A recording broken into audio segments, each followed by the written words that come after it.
almısan dalasan özün sen intikam. Yoldaki sadasan özün sen intikam. Kalandı havasan özün sen intikam. Senden eskide bak netleşeceğim. Kızıram söhbəti düzüyle mən, bacaram meyxanada yüzüyle mən. Süt değmiyim babamın özüyle mən, vereceğim 50 manat mırtlaşacağım. Xanəmiz indi dönübdür qahana, xanəmiz indi dönübdür qabada.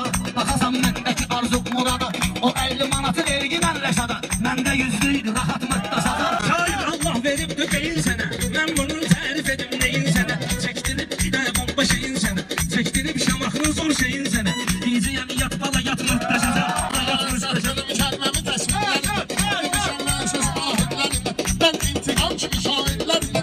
Davam etdikcə həyat mərtləşəcəm. Davam etdikcə həyat mərtləşəcəm. Mənim heyin ağad o heymi gətir, bir faygısız araya meymi gətir. Heymi yox rüqar mənim şeyimi gətir, çəkib eləyib zarafat mırtlaşacağım. Gülərəm sonra çəkərəm qəhqəhəmə, indi bir kəlmə deyim həblə həmən. İntiqamsın verəcəm salti həmən, sonra çəkəcəm salavat mırtlaşacağım.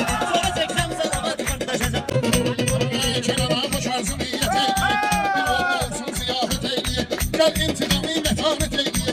Sonra atsın işvadan mırtlaşacağım. Ölmüşəm əncil üzüm talvarını, boşatma sinəndəki xatları.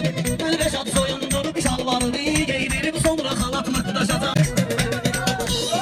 Təqdim etmə gəl bu sözü həmkarını. Təfəlanə etiləmi oxşarını. Yamar mehrum elgirsən şalvarını. O da çıxsın plakar mırtlaşacağım. İş ki var bir şairin işidir, biri erkəkdir o birisi dişidir. Səs verməyin Dilarə verilişidir, başına döküb qamat mırtlaşacağım.